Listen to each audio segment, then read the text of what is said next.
As a young person in these small rural communities, there's a lot of different voices and people trying to influence you in different directions.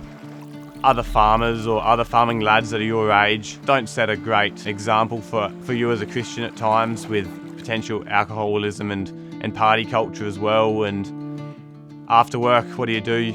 You go down to the pub and have a drink every night. Some fellas do that.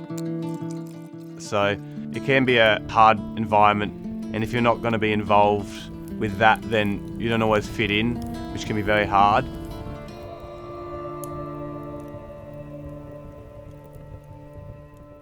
Joel came into Gents Camp insecure, didn't know where he fitted into things, wasn't even really sure about his faith. And over the years, he came to make a profession in Jesus, and it's been so amazing watching him helping others to discover who they are in Jesus. It's just so phenomenal to see someone go through that whole growth and development.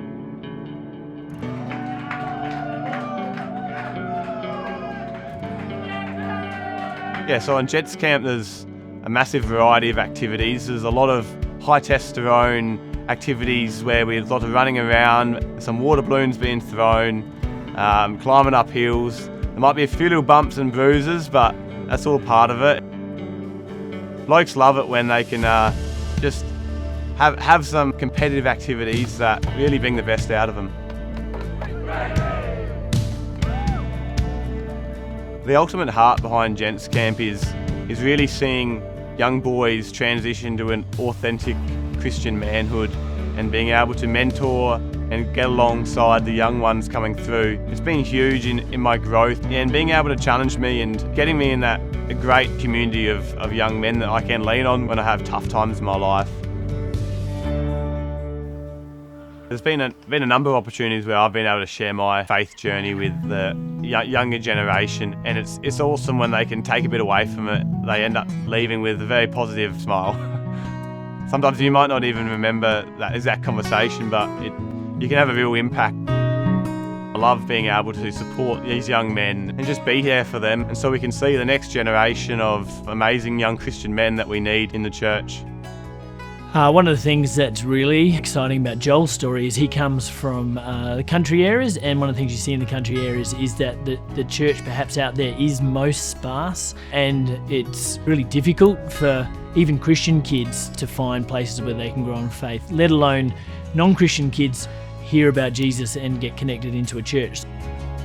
Some of the perhaps more of the country fellas or the rough and ready sort of fellas, they seem to gravitate themselves towards me a little bit, and that's just a great thing to be able to have a great connection point with them, and that they're not alone in their journey.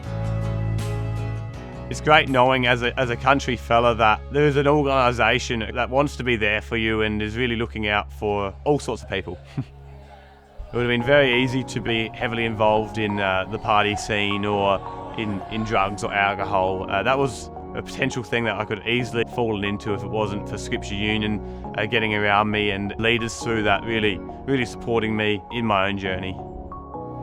Really think that we could just disobey God and get away from it? For those who donate to SU, God is doing a lot of things through your work. The money goes really where it needs to be, with real young lives being impacted.